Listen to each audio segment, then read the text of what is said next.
whatever you choose to do, that it's something that you can sustain. Whether you're sustaining your passion, whether you're sustaining the roof over your head, make sure that whatever decision you make or whatever business you start is able to comply with those things that you want to keep going on. Things will change, your role will change, your expectations will change. That's my hope for anyone that out there who wants to start their own business or is running their own business and is struggling. I see you, I hear you, I've been through that as well.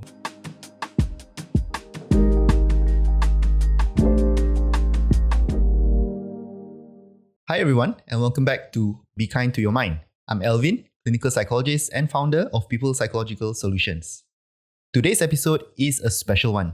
I'm joined by Dr. Joel Loh, fellow clinical psychologist, former president of MSCP, that is the Malaysian Society of Clinical Psychology, and the founder of a well-established training and EAP psychological services company, The Mind. Both of us have spent the last decade navigating the complexities of running a psychology business in Malaysia, from hiring teams and managing risk to balancing clinical ethics with commercial realities. We've also shared roles as clinical supervisors and lecturers, which gives us a broader view of how the field has evolved. This episode is an honest, behind-the-scenes conversation about what it really means to run a psychology practice here in Malaysia. We'll talk about challenges, opportunities, and the lessons we have learned, not just as clinicians, but as business owners trying to do meaningful work. Let's get into it. So, Dr. Joel, I shall be referring to you as Joel. Joel, that's fine. This episode and the next episode as well. Yeah. Okay. So, Joel, welcome to the show. Yeah, thanks for having me. And I thought that it was going to be a good opportunity for the audience who may be psychologists, trainee psychologists, who might be thinking about starting a business, a private practice. And given that you have a background in that, it would be good for us to have this conversation and see where it goes. Yeah, sounds good. Let us start off with an introduction of yourself. Yeah. Perhaps to give an audience an idea of who you are. I'm tired. So I'm Joel. I'm a clinical psychologist, like you said. I've been practicing since 2012. So that makes it 13 years, I think. I've been practicing. So I'm a clinical psychologist. So I primarily work with clients, individual clients, right? I try my hands at family and couples, but it's not my thing. I think at some point I just got so frustrated at both of them. I just okay, I cannot do this anymore. So individual therapy, I do CBT in particular. So that's my go-to modality for all the clients that I see. And I've been using that since I started my career. The Mind, we started this is going to be our 12th year of our practice, right? So we've been doing that for me and my business partner, we've been doing that for 12 years now. We're in Jaya 1 and we've been there ever since we started, right? Our team's grown quite a bit. Started off with only, me, my partner Kaleong, and 2 other people. And now we've expanded to about 12 consultants. And then we also have other EAP teams that are working in different sites and companies across KL and the Klang Valley. So, yeah, that's me. So, on top of that, also, I'm a clinical supervisor. I think I've taken on about maybe 10 interns over the past few years. I'm quite, no, I won't say picky, but I only do 1 intern at a time, right? So I know other sites people, they do like 2 or 3 or things like that. So I only do 1 intern at a time just because I want to make sure that I do good by them. I want to make sure they get good training and stuff like that, right? So not the most number of clinician intern stuff, but I think I enjoy that work quite a bit as well. So, Joel, you have described yourself, the clinical work that you do, but also starting The Mind. Yeah. And also with trainees, I think that is part of the content of the next episode. For those tuning in, we will be out in 2 weeks' time. My earliest memory of you, I think, was, I'm not sure if you remember this, I don't even remember the conversation, but we met in UPM. And I think that time you were doing your PhD. Yeah. I was doing my practicum at the time. Yeah. We had a conversation, I don't know about what. Yeah. But since then, we had a few contact points here and there. Yeah, that's right. You helped out in some of the initiatives that I was doing as well. Yeah. So generally, you have been really supportive and helpful in terms of helping others within the field as well. Yeah. I think the field is so small, you cannot not be. I think if anything other than helpful, people will find out, and then it's not a great look for you. So, but I'm happy too as well. I think the field is so small. We need to do what we can to grow it as much as we can. Well, I think for the purpose of today's episode, we could tune in to your business experience, because this is what all this episode is about. And you have started the Mind for about 12 years this year. 12 years in June. Right. June. Yeah, that's right. And I remember that because prior to this business, I also had a practice, which was by another name. And this was about plus minus, I think, a little bit after you. Yeah, about the same time, right? Yeah. That's right. And I remember that. And at this time, your business is known as, for the most part, the EAP provider. Yeah. At least from among the psychologists who might be applying for roles at your company. That's right. How did this all first started out? So the lonely, sad years, right? So I think the Mind started because for me personally, at least, right, it was because I was working in a few other centers before that, right. And what I realized was that, because every center has their own identity, their own DNA, that kind of thing, right? So some centers were a bit more business-centric, some were a bit more client-centric, some were more team-like, some were more individual, you just do your thing kind of thing. So what I realized after a while was that, there was no one center that I felt very at home with. There's always something that I wanted a bit more of, and things like that, right? And also because I think personally I like pain. So I thought, instead of trying to attach myself to all these centers and try and make it work, why don't I do my own thing and do up my own DNA of a place in that sense, right? So that's where it really first started, the idea of starting the Mind, right? But I also knew that I cannot do it alone because I'm not very business-like, right? So I think for me personally, the Mind works because it's a partnership between me and my partner, Kaliong, right? Kaliong's not into psychology. His background is weird. In biotech. So he's a PhD in biotech, right? And he was teaching in a university about the same time I graduated as well. So he taught for about 2-3 years. And I think for him, he got very disillusioned with education because, private universities, it's about money and finances. So he got very disillusioned with that. So one night we were sitting in the mama, we were both complaining about life. And then we said, hey, you know what, screw this, let's do our own thing, right? Something we were passionate about. And for me, it was great because then I knew that he was a bit more business-minded or this more comfortable with numbers than I was, right? And then we started having conversations, and then that's where we really started. So it was born out of this idea where, for me personally, it was a place where I can do the work that I want to do the way I think it should be done, right? And I had a business partner who helped me tide through the business, side of things, which is great. That allowed me to really focus and double down on the team, the clinical team, which is really what I wanted. So yeah, that's how we started. Those lonely, sad nights 12 years ago. No money, no resources, just an idea and a dream, and see how it goes. So I think you have brought up a few key components of starting a business. Firstly is that people want to do work that I suppose speaks to them. Yeah. And your journey of starting up your own center is also due to you wanting to do things that perhaps align with your own values and speaks to you as a clinician. That's right. And you're right. I think over time, different centers may have a different reputation. Yeah. Personally, for me as well, when we started off people, it's because I am more passionate or comfortable working with adults. So I would say 90% of the clients that we have here are all adults or at least they are in their late teens. Yeah. We have some child clients, but it's very rare, few and far in between. Right. Generally, the branding is that we are more passionate and experienced with adults. And you had started out that way as well, just really wanting to find an environment that works for you. Yeah, that's right. And I think the especially the centers that I've been who were more business centric. There's this one particular story that I tell people that really broke my heart. There's this mom, a single mom came in with a young kid, wanted to do an IQ assessment.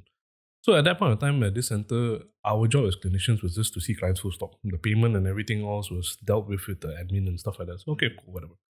So the kid came in, I did my intake, and then I realized, okay, I think this kid needs to do an IQ test because there might be some delays, right? So I thought, okay, let's schedule that in.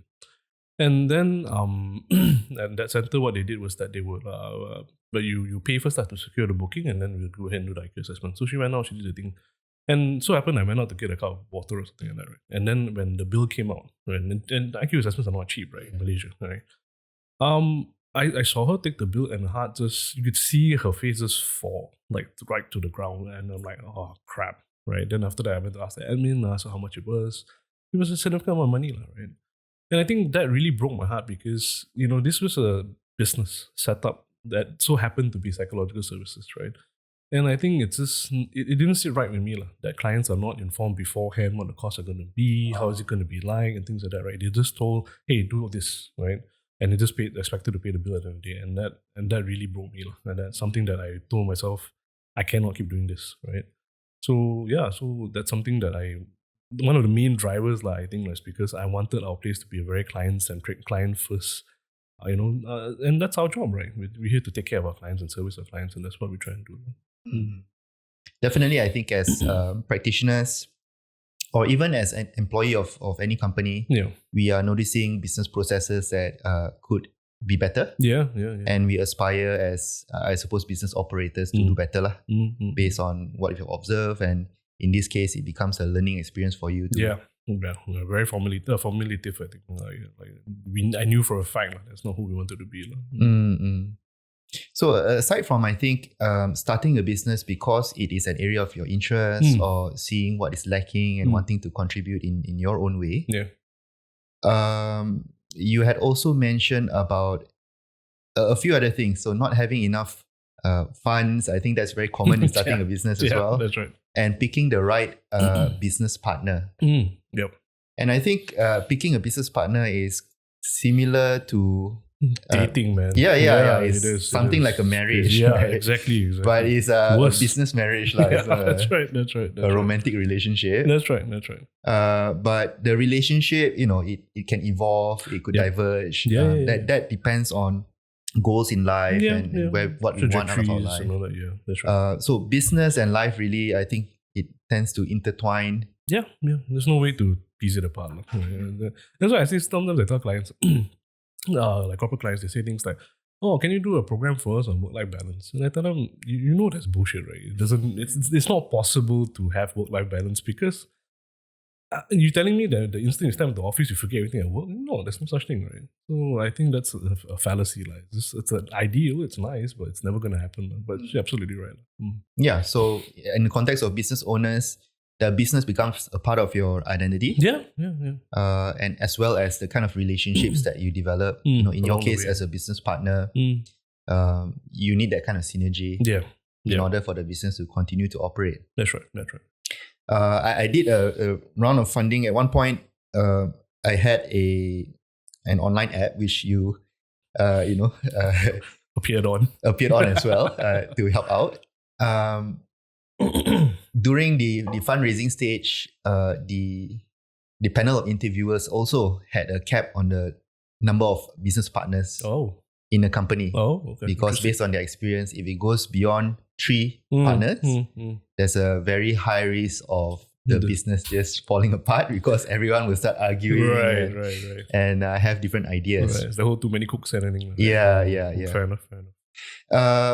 So things have developed over the course of a decade, and I'm wondering, as a business owner in the field of clinical psychology, in the field of mental health, what are some of the observations that you have noticed in terms of industry needs or in terms of private practice in Malaysia? You have been here for more than a decade already. Yeah, man. Do you notice any shifts, any changes over time? Shifts and changes. I think like you very kindly introduced me in the start. We do a fair bit of EAP work, employee assistance program work, which practically means that we work with corporate clients, corporate entities to provide services for their staff, right? I think that's probably one of the things that we didn't start off thinking it was going to be like that, right? It kind of fell on our laps. But I think over the years, it kind of makes sense if you think about it. Like it or not, therapy isn't cheap. Right, especially in the Klang Valley, right? I think most private centers in the Klang Valley, there was this poll that MSCP did a couple of years back. It was between $200 to about $600, right? So it's not cheap, right? And I think that really puts it out of the range for 60-70% of the population in Malaysia, right, to pay out of pocket. Unfortunately, the insurance companies in Malaysia are not there yet. They're catching up, not there yet, right? So that leaves the companies who are able to have the funds necessary to take care of them, their employees, right? So I think that's probably a shift, and a good shift as well, I think, because, if you think about it, the company is able to leverage on a large number of funds. And to be fair, your uptake rates are not to say super high. Right? Talking about 5% or less in most cases, right? So it gives them access to the help, and I think that's a good place to be at, right? And also, it's a win-win situation for the company as well, right? They get to show them that they care, they take care of the staff, they're more productive anyway. So I think that's the biggest trend that we've seen happening over the years, that more and more companies are opening up to the idea. And in a weird kind of way, COVID was really good for our profession. I'm sure you had the same experience as well, right? Because people realized that there is a need for it. Now, whether or not we can meet the need, sorry, but people are looking for more resources. So I think that's also a good thing. People are more aware, they're more willing, and they're more open to exploring what kind of opportunities they might have. So the obvious difference for you would be the number of companies or organizations who picked up on expanding their EAP coverage. That's right. You have the basic healthcare, that's dental care, and whatnot. Medical stuff like that. Yeah, and then now psychological support as well. That's right. Are these limited to MNCs? Your clients, you can't name your clients as it was, but are they generally MNCs or private companies in Malaysia? I think, at least for us in the mind, we started off with MNC, right? But after a while, what you realize is that MNCs are not always easy to service just because they're MNCs. So that means their policies and their governance is not always done by Malaysians. So they're done by people in the States or whatever it is, right? So they have their own ideas or own iterations of EAP programs and mental health services that they want to provide. And also that means that as a local provider, we're also competing with the international providers, the international EAP providers of the world. And it works for them because from a cost perspective, it makes more sense, right? The more people I cover, the cheaper it gets. And that's generally how it is, right? So we do still have MNCs on our bill, but I think what we find a lot more is the SMEs in Malaysia, the bigger SMEs, right? They tend to use the services quite a bit because I think they're in a sweet spot where they have enough resources that they can provide more for their employees. But they're not so big that they don't know who the employees are, right? I think from my own experience, companies get to a certain size and then suddenly everyone stops becoming human. It becomes a number, which is very, very sad, right? But it is what it is. I mean, I so understand logistically it's a nightmare, right? So the SMEs are a good size, I think, because that means they're still humans to them. They still care about them. They still want to help them and stuff like that, right? So I think the trend has moved towards more like that kind of large-ish SMEs that we service. So we're doing some good work there. Okay. Well, I suppose they have done up their studies and realized that employees who are more supported in terms of their mental health might stay longer. It's a retention strategy or maybe productivity strategy. That's right. And more are adopting, at least that's what you're noticing. We do receive those requests for proposals every now and then. But after some time, I just gave up something because I think you likely have you start the ball rolling and it sort of snowballs over time. The reputation of your company getting more.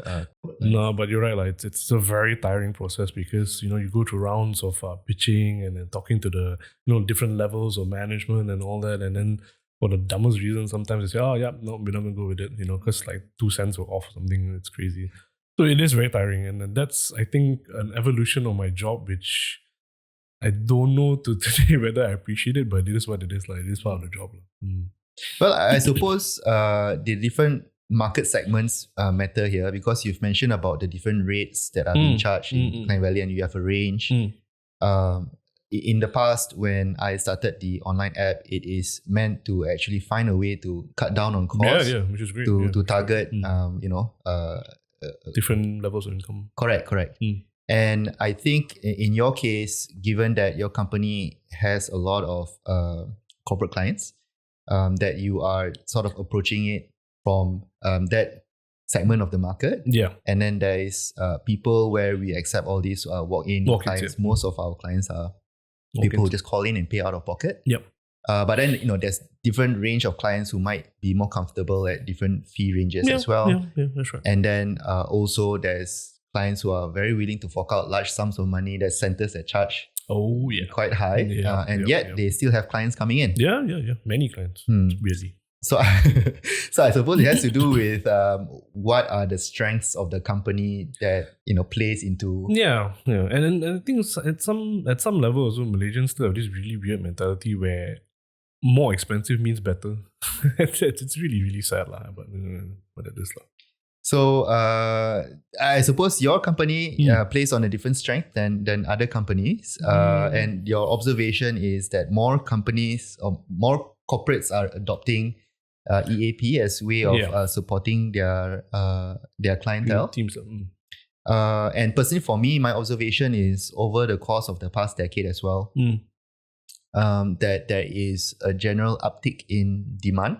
Yep, and you mentioned the pandemic. I think that also brought into awareness that psychological support is important. That's right. So just from a very, I think, rough estimation of demand, definitely I think it has shifted. When I first started out, most of the clients that we receive were generally expats or high income families. Is it like a location thing? Because this area does have a lot more expats than usual. So I'm not sure if they have the sort of the coverage as expats to receive extra services like this. Okay. But my company before when I started my company, it was somewhere in Bangsar South. Yeah. So I'm not sure how's the expat population there like. But you still... Yeah, we still do receive. Okay, interesting. Because we do get but it's a minority. We still get a lot more locals than anything else. Interesting. But over the years, I think the locals that tend to access our services, it's no longer only high income families. No, but you have just general people, working average, professionals, anyone, college students and so on. And more, I think, of the population of Malaysia are more aware of the services and what they require out of these consultations. Yeah, I think you're right. I think more and more people are realizing that it's an investment worth making, right? Because like I tell my clients, right, I hope I never have to see you again. In the best of ways, because I hope that whatever I share with them, it's something that they can replicate again and again, right? They don't have to come back. So that's why we I tell my team this all the time. When you take the money and you receive the pay, it's in Malay we call it it's amanah, right? They're asking you, please help me, right? And I think it's our responsibility to do that, right? And I think that's why it rankles at me sometimes when I see some other providers, for example. This is one case we heard once where the client went for 5-6 sessions, whatever it is, right? And then and my usual questions are asked what did you like or didn't like from the session, so we don't make the same mistakes, right? So normal questions to ask. And then the client said this to me, we spent 6 sessions doing deep breathing and PMR. I'm like, what the heck? It's something you get for free, right? And that really pissed me off, like, okay, they're paying so much money. I mean, I don't care what the rates are, but money still. But this is the kind of work that you're giving. And I'm thinking, that's not right. And I think as a business, we are always very reminded at the mind at least, to make sure that whatever we provide, it's of good quality, that it's of benefit to our clients. And I think that's that supersedes anything else that we could do as a facility or center. So I do resonate with that as well.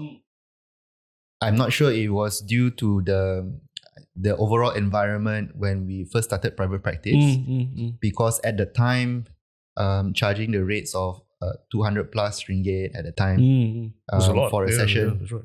Accounting for inflation right now, it was a large sum of money. And I felt that heavy responsibility to provide accordingly. To follow the evidence. In order to make best value for the clients who really need the services. Now, I think a follow-up question here. We have talked about the customer base and I think how that might have changed over the course of the past decade. But on the side of the providers, any changes are you noticing in terms of the people who set up the businesses or the kind of angle that they're going for in terms of providing the service? Yeah, a big shift actually. So I think when you and I first started out, there weren't that many. I mean, there were private centers, but not that many, right? And I think in most cases, when you were a founder, you'd have at least a few years under your belt, right? You're not green. What we find nowadays is that the cost of entry to start your own place is very, very low, right? And I think one of the biggest reasons why this is happening is two biggest reasons, sorry. One is the accessibility of online sessions. So there are a lot of people who do sessions from their home, they do it online, which is good for them. The other one is the advent of co-working spaces, right? So you do see a lot of private practices who work off like co-working spaces. They rent a permanent room, for example, and that keeps the cost very, very low, right? I mean, your facility is wonderful. It looks so gorgeous, and I'm sure you pay a premium for it, right? At the mine, we pay a decent sum of rent as well, but that also means that, or traditionally, like in the past, that was a natural barrier. That means if you didn't have the resources, you couldn't. But now, because that's reduced, so that means there's a lot more people who can have early access to starting their own place, which is, it's not good or bad thing, it's just a thing, right? So you see a lot of younger practitioners who, let's say, some fresh out of uni, they band together with their classmates and then they start their own facility and things like that. So that's definitely a big trend that we see. And I think along that also means that they don't play by the same rules that we play, which again is not a good or bad thing. It is what it is, right? Some were good moves. I think like a lot of people use a lot more social media, for example, for their needs and to publicize what they're doing. Some less so. Like one thing that I think that is a big question mark in my head is how they play around or they make their fees very variable, right? Like I think there was one center once, what was it? Their opening promo was $50 for 2 sessions or some opening promo kind of thing. Then I'm thinking to myself, I mean, that's great for the community because they get access to services at a low rate. But as a business owner, I'm thinking, how sustainable is that? Like at the end of the day, I mean, it's I do this to help people, of course, but it's also a job. I need to take care of my kids, make sure they're fed and watered and things like that. Is it sustainable? Like, can they survive doing that? I'm not sure if they're still around or not, but it is something that I see. So I think that's what I mean. They don't play by the same rules in that sense, like traditional businesses would do. Which is not good or bad. It is what it is. And time will tell whether what works better, I think. So there's I suppose, and this is something that we'll talk about in the next episode as well with regards to training and perhaps a number of psychologists or therapists in Malaysia right now. But there are going to be many more new entrants into the marketplace, either as being self-employed or as employers. Yep. And that sort of shifts the supply and demand aspect of somewhat right. And I think you've given the example of using price point as a point of entry. Where we can see if there's a larger supply, therefore competition would increase. And that would also have an effect on the fees that we charge. That's right. But if, they call it a race to the bottom. If we keep lowering the fees and over a period of time, it might not be sustainable even at the range of fees that people could be charging, that you can't actually maintain your overheads or even have a decent quality of life. Yep. And I think also it's one of those things where, like you said, that race to the bottom also means that compromises need to be made at some point, right? It's whether you crab in more sessions together or you do less work or some whatever. I mean, something's got to give. There's no such thing as it's a win-win. We're not at that stage yet where we can have that, right? And it also worries me because if that's the case, then I wonder what kind of quality of service that the clients are going to be receiving potentially, right? I'm a purist in the sense that I really love the profession. I really love the work that we do. I really love the job that we do. I love the title. I love it, right? And I think it pains me sometimes to see how people make decisions that are not client-centric, right? I mean, I get it. It's a business. I get that, all that. But they're also, maybe it's a personal, it probably is a personal thing. There's some decisions that people make that I go, what? And it concerns me because I wonder, not only the client's quality of care, but their life. But the therapist as well. If you have to work 10 hours, 12 hours a day just to turn on the lights, is it feasible? Won't you burn out? Eventually, and then what happens to all your clients? What happens to you, right? And that's a concern. Well, I also notice this shift because I think it changes consumer behavior as well. So if there are many providers out there who might run an overwhelmingly good promotion, like a free session or the first 15 first 15 minutes free or something like that. Whatever first half an hour is free and all that. And then calls come in and say, hey, where's my free session? Yeah, that's right. So it does change the consumer expectations as well. That's right. But on the part of the provider, I suppose they are thinking a bit more short term. Now I'm trying to collect more clients first, and later on, likely I need to raise my fees because I'm getting burnt out. But you see, that's a question also. You think about it. If let's say you brand yourself as the $30 therapist, let's say this arbitrary amount, right? And that's what people know you for. And you start after that increasing your rates to 50, 100, whatever it is.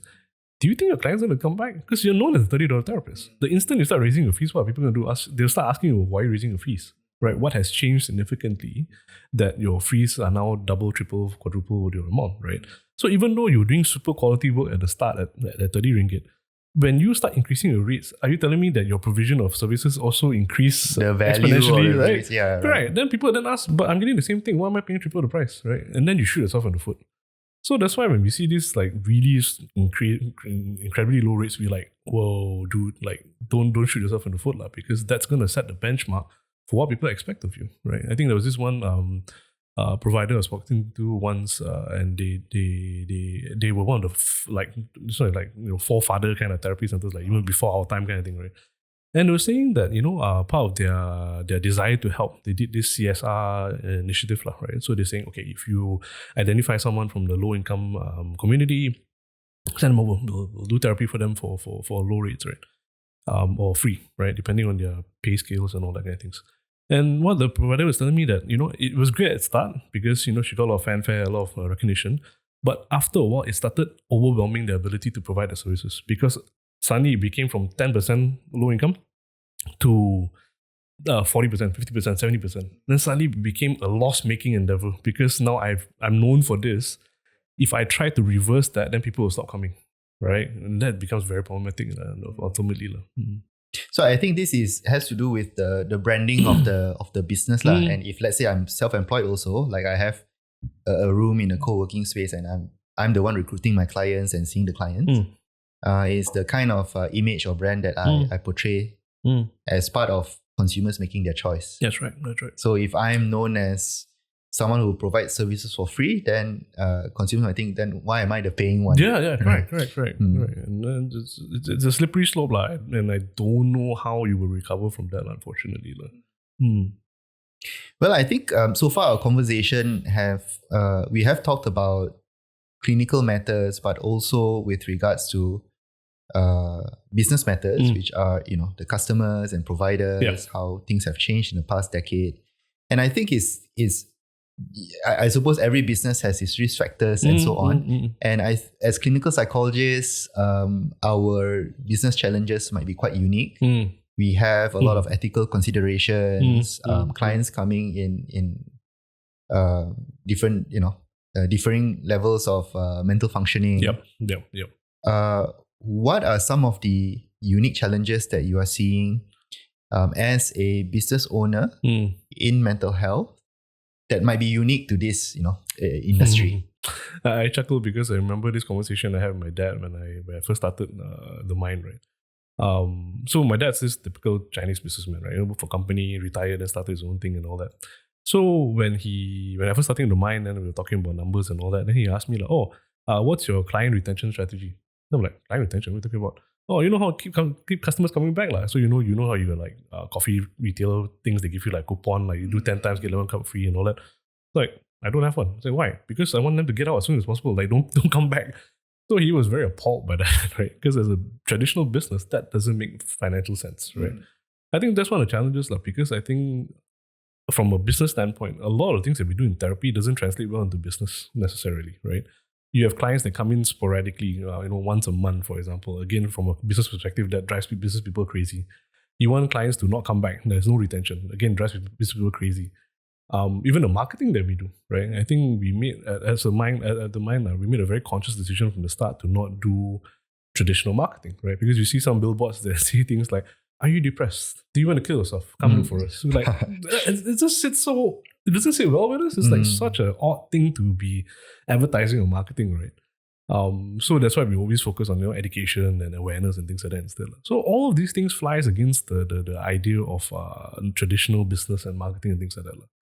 And from an ethical standpoint as well, same thing. I think there are decisions that we make that are not business friendly, right? Like for example, making sure that we don't.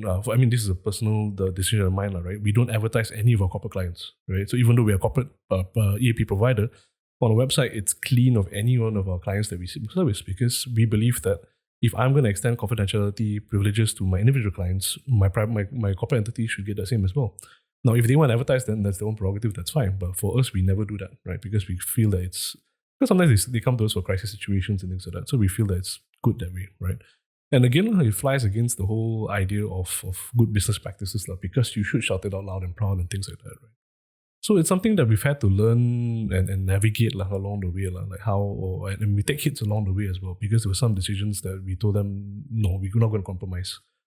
One thing that we've encountered quite a bit is that, from a business perspective, obviously data is king, right? People want to know, this department, how many people come in for, what reason, and things like that. So we tell them, hey, yeah, we can give you that, but it has to be aggregated data. We cannot identify people to you.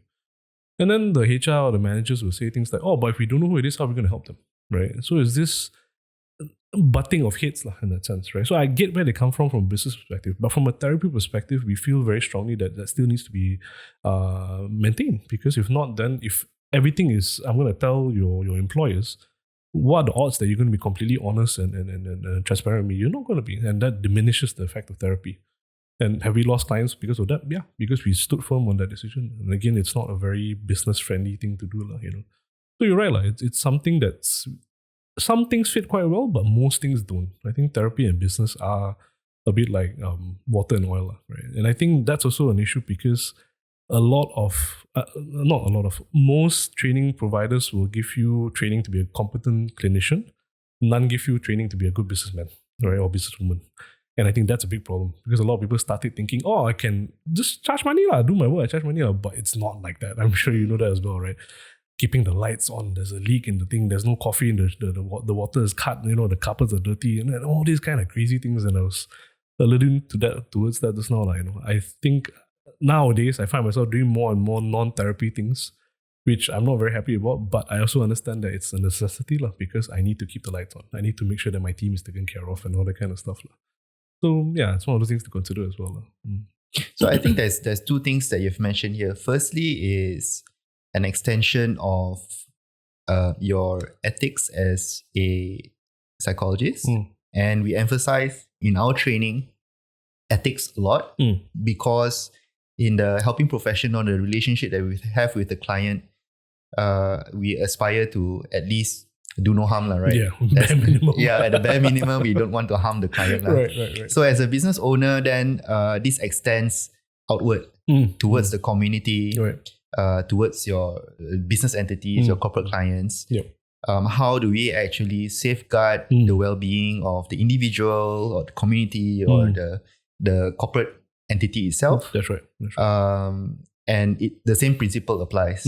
So you are trying to manage between maintaining that confidentiality, Google work, or not misleading the public, let's say, or not sort of in a way touching on certain sensitivities that I think a more strong word would be manipulating, right? So if you're touching on certain sensitivities that that, okay, if you use this sort of messaging, you could get this person to come.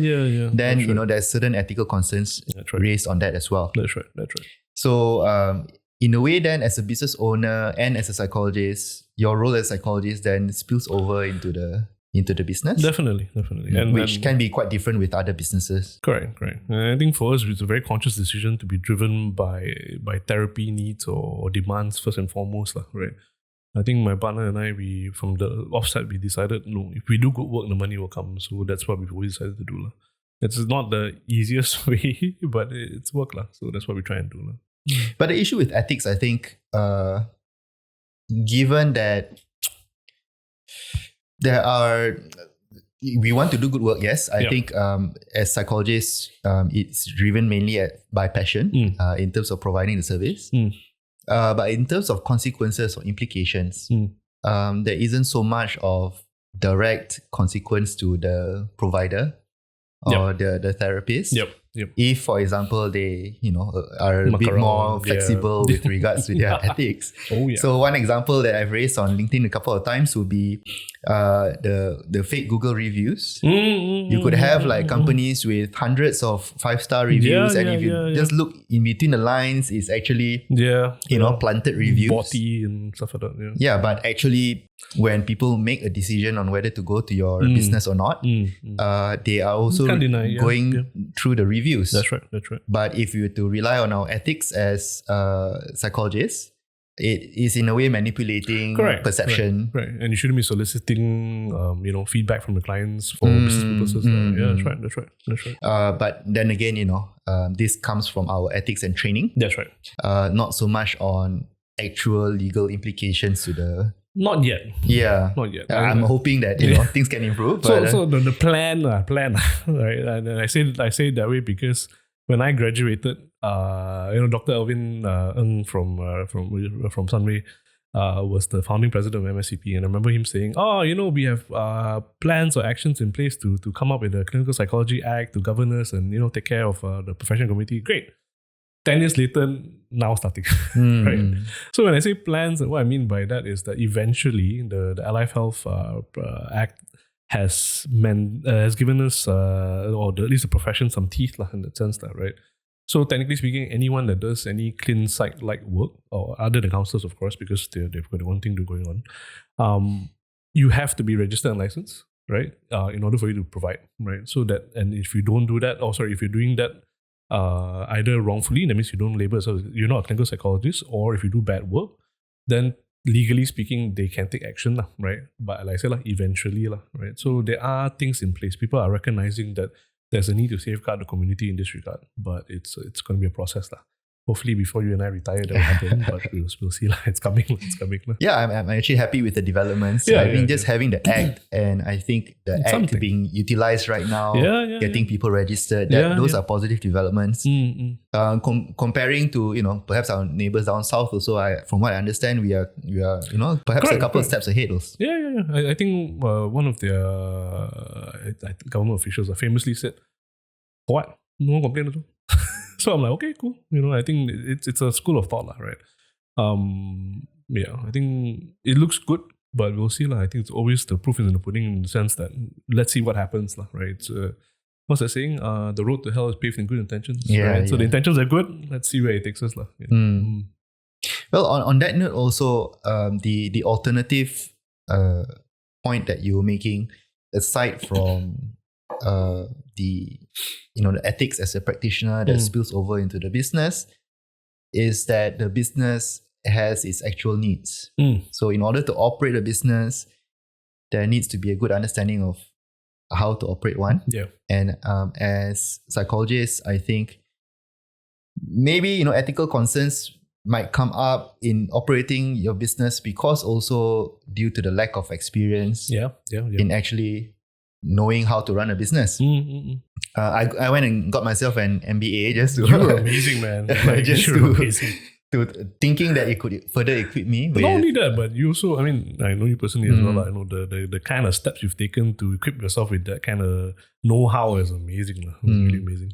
I suppose I'm, compared to you, maybe a little bit of a different animal, I think. Starting off a bit with other businesses as well. Business experience really does matter in terms of successfully running a business. And the point you make about it taking away your time from being a clinician, and that is actually a very real scenario as well. So I suppose in this case, the interest of being a business person has to be there in order to start a business. Personally, for me also, I have taken many steps back from actual work with clients, because the demands of running a business is real. It's extreme. Yeah, that's right. And I think it's more that when people ask me, oh, should I start my own center, or I want to start my own center, the first thing I ask them is this, how much do you love your clinical work? And if you really, really do love your clinical work and that's what you want to do, don't. Because it's not, it's a sacrifice, like you said, that you have to make, right? For me, the way I see it is because as much as I love the work that I do, the clinical work that I do, I also love the field, profession, and the idea of helping people a lot more. So I feel that, at least from my personal perspective, me taking a step back is it sounds very fluffy of me to say it, but it is what it is, for the greater good. So if I can see, let's say 10 clients a week, let's say for example, right? If I continue on my original track. But if I set up a place properly and I've got 10 people with me, those 10 people can see 10 more people, right? So it's a multiplier, right? So in a weird kind of way, the better business that we run, the better people are served. So I see it as a benefit that way. So I thought, okay, it's a sacrifice worth making, so I'll do that. Yeah. Logically, I think that is also the aim of a business, to achieve a larger scale of operations. Yeah. And that can come in a way where jobs are being created, and as such, then more clients can receive the services. But I suppose it requires that level of acceptance that correct. This is my role that I'm playing. Yeah, correct. And then I was telling someone the day, if I see 4 or 5 clients a week, so I'm very, very happy. But Okay, so I think Joel, we have spoken quite a bit in terms of providing our perspective, unique perspective in terms of a very niche area of business. Which is private practice. As a closing to our episode, perhaps we could close with our hopes of what you wish to see in the industry or the landscape of providing services as a business, in mental health. I think for me, it's now that you ask the question, I'm thinking about it, right? It's a simple hope, but it's also a very I wonder how likely it's going to happen. And the hope is this, right? That whatever you choose to do, that it's something that you can sustain, right? Because at the end of the day, whether you're sustaining your passion, whether you're sustaining the roof over your head, whether you're sustaining the income you're getting, for example, whatever it is, right? Make sure that whatever decision you make or whatever business you start is able to comply with those things that you want to keep going on, right? Because, things will change. Your role will change, your expectations will change and things like that, right? So I think that's my hope for anyone that out there who wants to start their own business or is running their own business and is struggling. I see you, I hear you, I've been through that as well. Just have hope that you can sustain and you will sustain and see what happens. Okay, so keeping your practice sustainable, that is and not just from a business perspective, right, but also from a personal, professional perspective as well. So sustain. Use your mental effort and just overall, your overall energy and effort that's right, actually providing the service. And your love for the job and things like that. Well, my hope would be that we could all lean in on the reason why we are psychologists in the first place. Good. Nice. Which is to provide the appropriate services to our clients based on our trainings, on our ethics. And although there aren't so much of legal implications right now, that we could still sort of, maintain those foundations that we had built our professional identity on, because it could very easily sway into the grey area of all those ethics classes we learn. That's right. Especially in terms of thinking of how could I increase my business profits or income, or to keep my business sustainable. It's much easier to lean in on methods that wouldn't be something that you do with your clients. That's right. So I think it's questioning or being really firm with the reason why we started in the first place. Yeah, I think like my friend used to say, right? Do good work, make good choices, you'll be okay. So thanks, Joel. I think that's a good ending to our episode for today. Yeah, thanks for having me, man. Yeah. But 2 weeks from now, we'll reappear with the same clothes because you're recording the next episode after this. The clothes cycle continues. Okay, thanks for coming. No worries, man. Thank you for tuning in to this episode of Be Kind to Your Mind. Found this content educational? Hit the subscribe button to stay updated on new episodes every 2 weeks.